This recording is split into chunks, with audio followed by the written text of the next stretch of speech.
Hey everyone, Nick here at Forward Fitness. Today I want to clear up a couple questions that we've had come up pretty regularly, and that's when to breathe during certain exercises. And I can pretty much break the answers up into two groups: multi-joint strength exercises, things like squats, deadlifts, dumbbell presses, things that use multiple joints to hold a weight and to actually create strength. The other one are core exercises, things like dying bug, flutter kick, things where you're usually on your back, extending an arm and leg away from your body.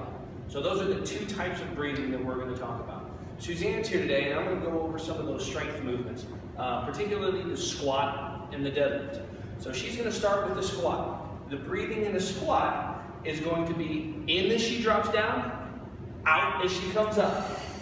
So as she's doing that, as she's lowering her body, she's creating instability by bending the knees, getting the hips back, and then exhaling hard to get everything locked in at the top. So when you're doing the squat, you're going to be in on the way down, out on the way up. The second movement that I want to talk about, because we use these a lot, is the deadlift. On the deadlift, she's going to inhale to start. If the kettlebell's starting on the floor, she's going to exhale as she comes up.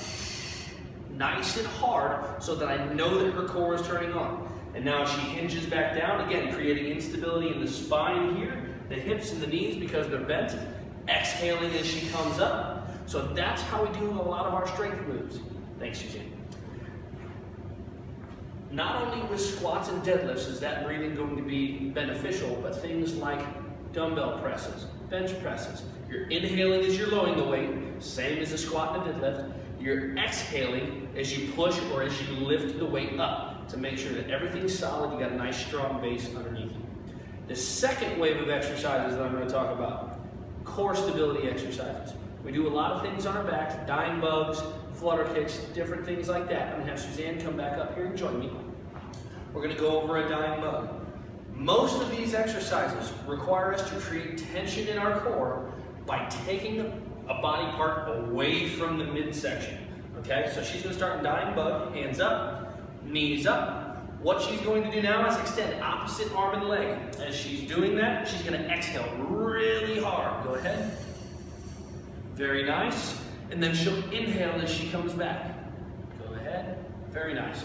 So what I'm looking at is her spine. I'm looking at it almost as if it's a stick, and I'm about to try and break it apart because I'm taking pressure in her hand going up and her leg going out and putting pressure on that spine on either end. So it's her job to exhale hard, inhale back.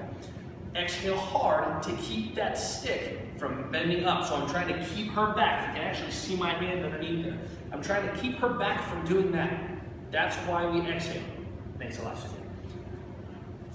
So when we're breathing during some of these exercises, if it's here, if you're at a different gym, if you're at home, when you have the weight in your hands doing squats and you're really doing just some of the basic strength movements, you're inhaling as you go down to keep everything tight, everything stable, using that breath as stability.